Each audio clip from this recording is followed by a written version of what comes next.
anything big that would happen, I would always take a moment and I'd just remind myself, all right, I was evicted when I was 14. We were kicked off the island. We couldn't live in Hawaii. Had no place to live. A lot of shit happened then when I moved to Nashville. I was arrested multiple times by the time I was 16 years old.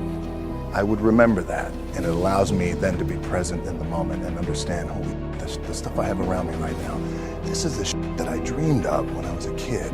I am here. I played for University of Miami, played for great teams. Warren Sapp, Ray Lewis, they were my teammates. They were balling. Warren Sapp was playing tight end that time. I was starting defensive tackle. Yeah, they moved him over to D-line. And he looked at me, he's like, yo, dude, I'm gonna take your spot. And I said, you ain't taking my spot. He said, I'm gonna take your spot. I said, no, you ain't. We battled, and he took my spot. Now you can imagine how that with me, because there goes my opportunity.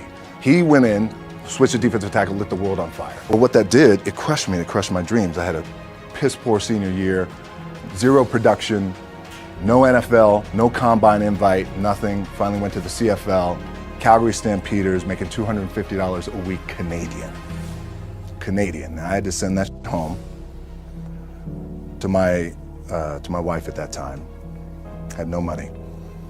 So I remember that. I got cut from Canada.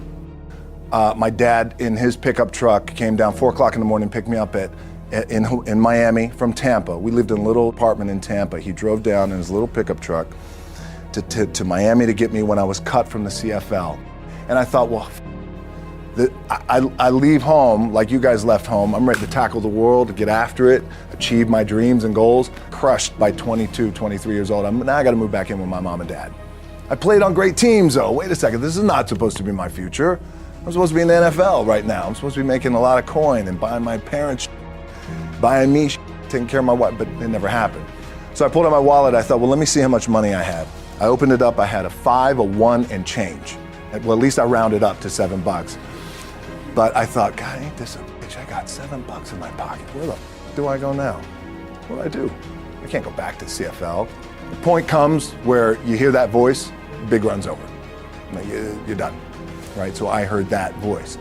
So as Coach was saying, man, I hold on to that. I'm telling you, my back is up against this mother. We laugh, we joke, we have a good time, but my back is still up against this mother. I do not forget it. What this also helps me do, and again, it works for me, is at some point, you gotta be tired of not being number one.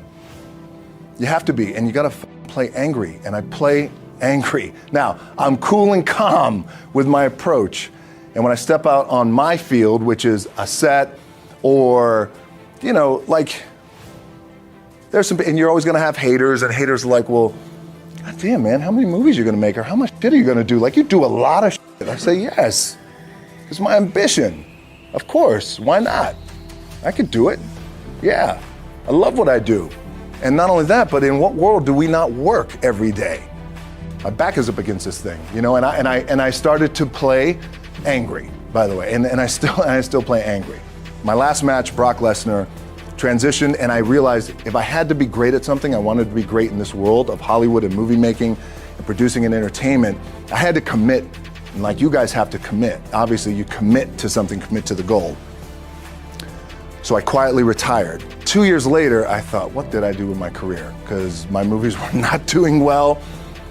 I was written off. I was like, it was around 2006, 2007. I was like, I left, I pulled a Jim Brown.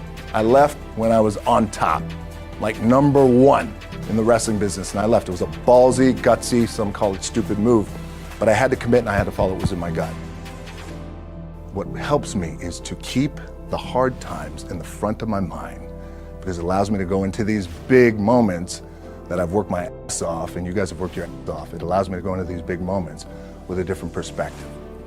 What it also does for me, and again, this is what works for me. Like, my back is up against this mother. Every day, it's against this wall. But it's up against this mother, because it's what I believe in. And when my back is against this mother, then there's nowhere to go.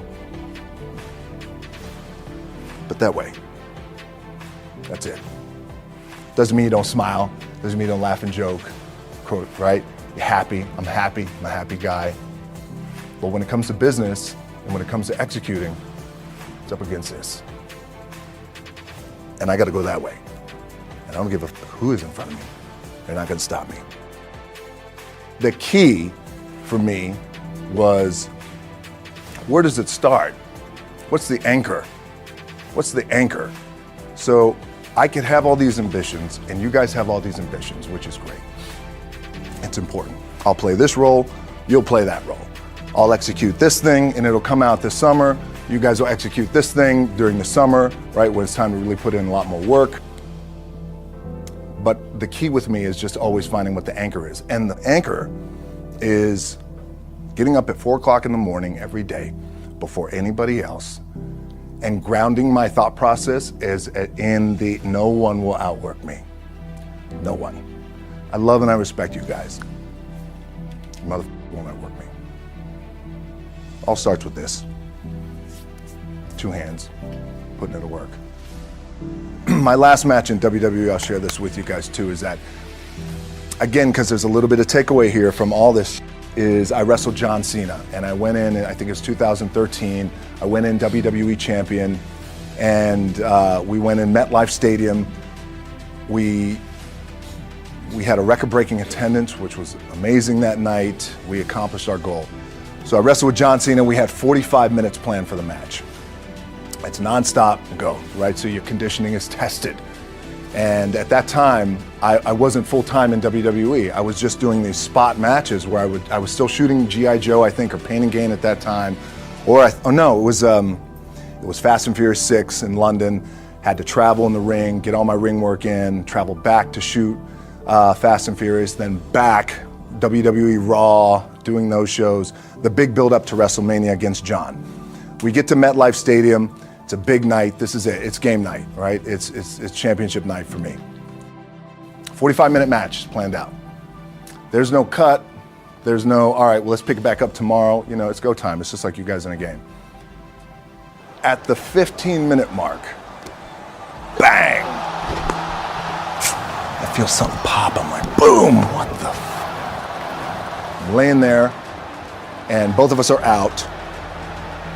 I said, oh, fuck, something's going on. And I stick my hand, now there's 85,000 people, right? And we're just laid out like this. I kind of roll over, I stick my hand down in my trunk just to see, I want to make sure that there was no bone sticking out.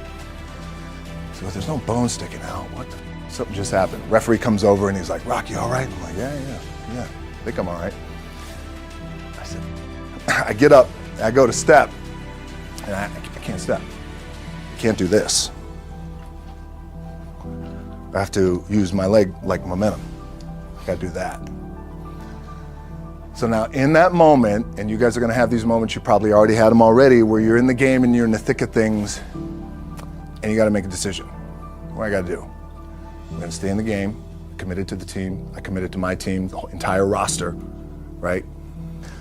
So I could tell the ref says, are you okay? And I have one moment. In this moment, it was a defining moment. I could either tell him, no, I'm done. He'd give the signal, match is over. Or, let's keep going. We have this decision. And I said, no, let's keep going. I said, how much time is left? He's like, 32 minutes. I'm like, okay. Rest of the whole match, couldn't move, doing everything like this. I'm getting scared because I'm thinking, man, well, what happens if I pinch something or something like, you know, I don't know, your mind starts fucking with you in the moment. There's 85,000 people, your adrenaline's rushing. Thinking, man, what happens if I'm gonna lose my leg or some shit like this, if I've just done something to my artery? Final move of the match is his big finishing move. And I remember I'm getting up and I'm turning like this because I have to fall into him. He's gonna hit me with his big finisher. I remember turning into John and he says, and I remember thinking to myself, God, please don't let this be too bad. Just take care of me. Take care of me. Bang! I feel boom! Now I don't know what just happened. Now luckily the match is over. He pins me, 1, 2, 3. Comes in the back, I get to the back, I can't move. Now I'm getting a little nervous. Get on a jet, rushed home to my doctor's down in Florida, and get an MRI, find out that I have completely torn my adductor, the top of my my adductor and my top of my quad off my pelvis.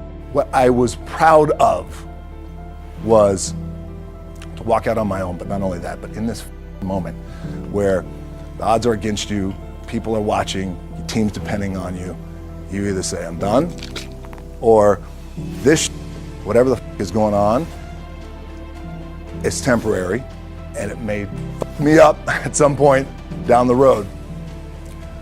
But I'm not going to let this opportunity go by without giving it my all. As you guys know, there's nothing you can't accomplish. You're going to go on, you're going to become world champions. The key for me, what I think one of the keys is, remember where you came from, keep that in the front of your mind, and when shit goes bad and it goes sideways, a lot of shit does, you're getting booed out of the building, or you're coming through this injury, or people are writing you off, oh, you guys ain't make it, you know, any of that, you gotta keep it in here.